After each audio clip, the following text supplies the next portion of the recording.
Thanks everyone for coming to tonight's show. This is Julia Anderson with Real Talk. For Black History Month, we are going to give little-known historical facts about, well, Black history. Sitting in our chair tonight is Dr. Stephen Miles. Welcome to our show, Dr. Miles. Thank you for having me here. Tell us a little about yourself. I have a PhD in history with an emphasis in sports history. And who are you going to talk about today? I am going to present to you basketball player Earl Lloyd.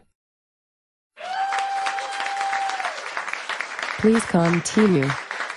Earl Lloyd was born on April 3, 1928, to Theodore and Daisy Lloyd. A good student and athlete, his high school basketball coach helped him get into West Virginia State University in 1946. He helped lead West Virginia State to 2 SEA Conference and Tournament Championships, being named All-Conference 3 times and All-American twice. He graduated with a BS in physical education. With all those credentials, he was definitely a pretty good player. Lloyd was one of 3 African-American players to be drafted in the NBA. Because of the way the schedule was laid out, Earl became the first African-American to play in the NBA with the Washington Capitals on October 31, 1950. Who were the other 2 players drafted into the NBA with Earl, Dr. Miles? The other 2 players were Nat Clifton of the New York Knicks and Chuck Cooper with the Boston Celtics. The Capitals folded and Big Cat, as he was called, went into the Army. He was then picked up by the Syracuse Nationals in 1952. He played 6 seasons with the Nationals, winning a championship in 1955. He played another 2 more seasons with the Fort Wayne Pistons. How were the players treated, Dr. Miles?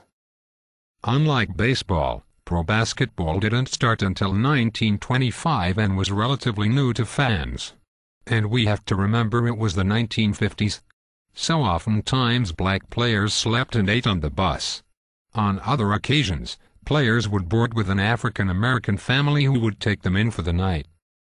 Wow, that's terrible. That was the easy part.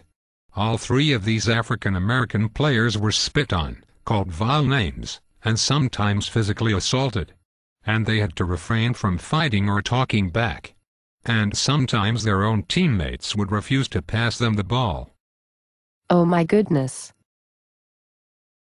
These 3 players, along with Jackie Robinson in baseball and Fritz Pollard in football, knew they were paving the road for the next wave of African-American players.